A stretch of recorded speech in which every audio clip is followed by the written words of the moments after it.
You ever read something and it just paints this whole world with just a few words? While other things you read are just facts. Well, the secret isn't magic, it's grammar. But wait, don't think of it as a bunch of boring rules. Think of it more like a creative toolkit, just filled with powerful instruments for building incredible stories. Okay, you ready? Let's open up that toolkit. So this is the big question, right? This is what we're going to answer today. We're going to see how you can take the most basic idea and just completely transform it, step by step, into something that really grabs your reader's imagination. It's a journey from bland to brilliant, and it all starts with the foundation.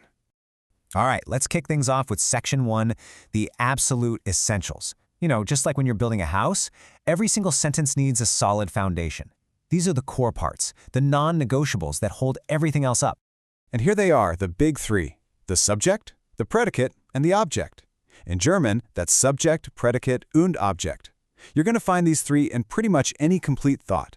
They all work together to tell us who is doing what and to whom it's being done. Let's break each one down real quick. First up, the subject. This is your main character, the star of the show. It's the person, place, or thing that's actually doing the action. And to find it, all you have to do is ask the question, wer or was, which just means who or what. So for instance, in The Man Buys a Car, who buys the car? The man. Simple as that. That's your subject. Okay, next we need some action. And that's where the predicate comes in. The predicate is simply the verb. It's the engine of the sentence. It tells us what the subject is doing. So when the man buys a car, the action is buys. Without that predicate, nothing is actually happening. It's just a static picture with no movement. And finally, we have the object. The object is the thing that receives the action from the subject. It answers the question, what's being acted on? So the man buys what? A car. The car is the object. And boom, it completes the core idea.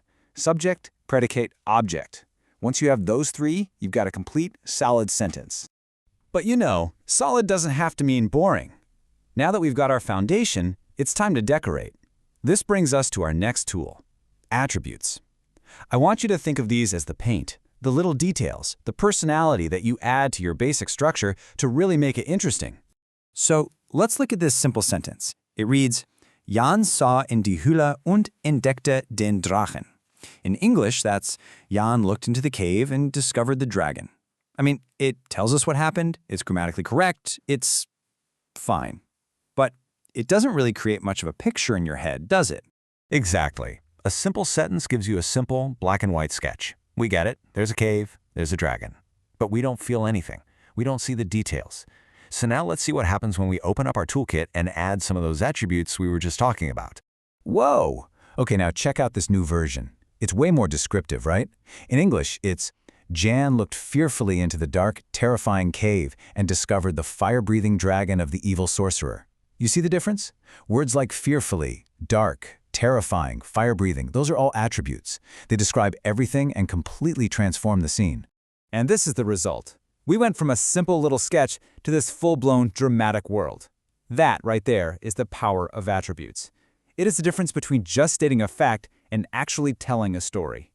The main takeaway here is use attributes to paint a vivid picture for your reader. Okay, you ready to level up? Sometimes you've got more complex information you want to pack into a single sentence without it sounding all clunky. For that, we need some more advanced tools.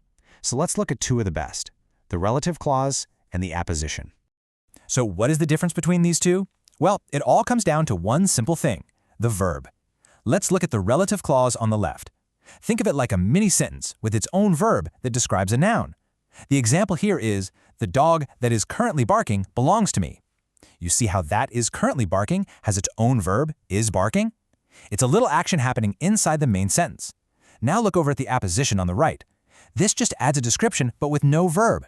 The example says, my friend, a giant man, helps me.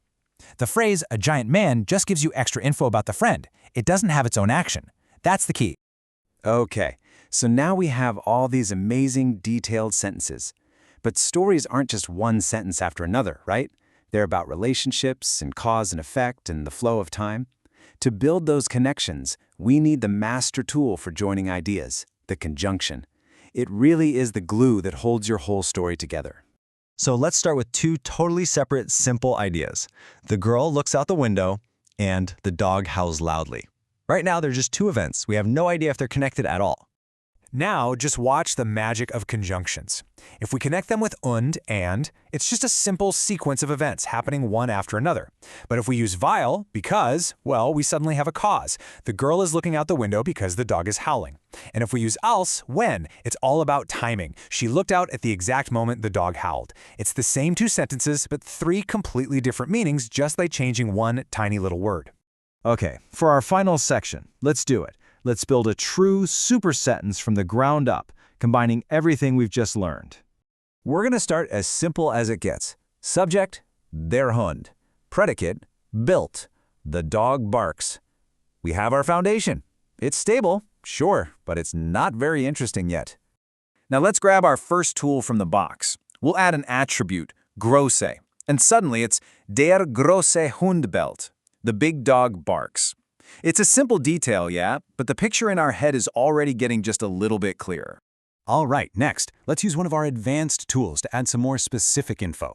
We're going to insert a relative clause, der ein buntes Fell hat, which means which has a colorful coat. All of a sudden, our dog is becoming much more unique, way more memorable. And for the final step, let's use our glue. We'll add a conjunction to connect this to another idea, giving a reason for the barking. Weil ein Auto vorbeifährt, or because a car is driving by. And now, let's look at the whole thing. Our super sentence is, the big dog, which has a colorful coat, barks because a car is driving by. We've gone from just two words to a sentence that tells a whole little story with character, detail, and motivation. So as you can see, grammar isn't some set of limits. It's a toolkit for creation. You've got the foundation, the details, the advanced inserts, and the glue to connect it all together. You can literally build anything you want.